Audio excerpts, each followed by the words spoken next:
News. I am Aliyu Baba Barau. Good evening, I'm Muji Makojola.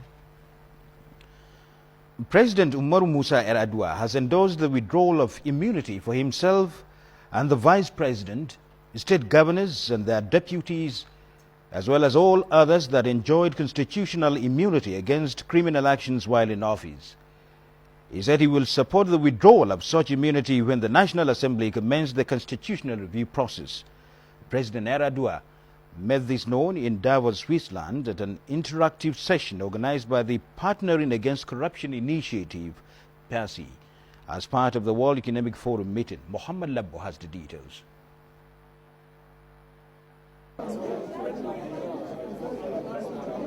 Partnering Against Corruption is one of the many initiatives that evolved from the World Economic Forum meetings. It's an initiative for private and government companies that voluntarily subscribe to its credo of zero tolerance for corruption and bribery in business. There are only 2 Nigerian companies that have subscribed to the initiative.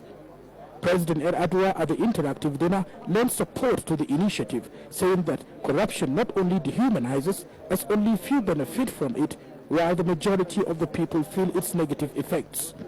Zeroing in on Nigeria, the president said until about 5 years ago, corruption had become so endemic that it was becoming a new civilization, taking deep root in all spheres of life. But things have now changed, he said, as Nigerians are unanimously against it and support all measures to eradicate it.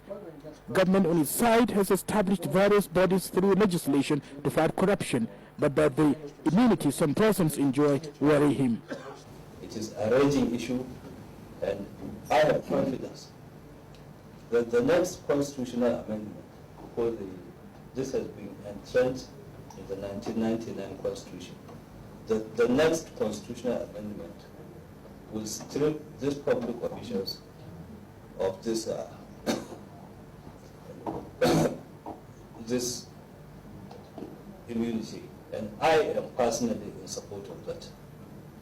And contrary to beliefs in some quarters, the president said he has strengthened the country's anti-corruption bodies like the EFCC, ICPC and the Code of Conduct Bureau by granting them total independence of action, but only insisting that everything they do must be within the provisions of the laws establishing them and the Constitution.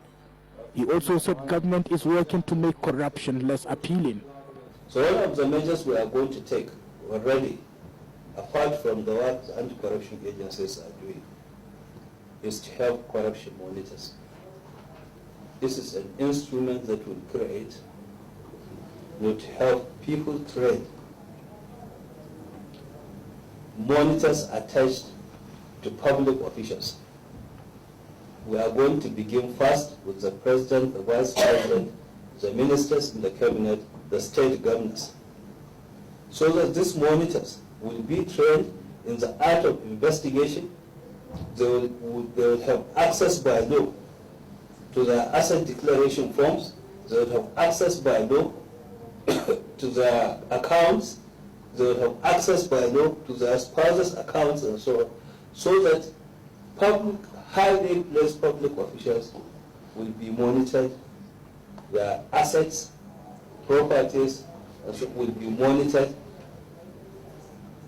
to follow what they are doing in terms of acquiring of illegal wealth while in office. Now, this is an extreme measure, but the situation in Nigeria actually demands this. The other aspect that we are going to introduce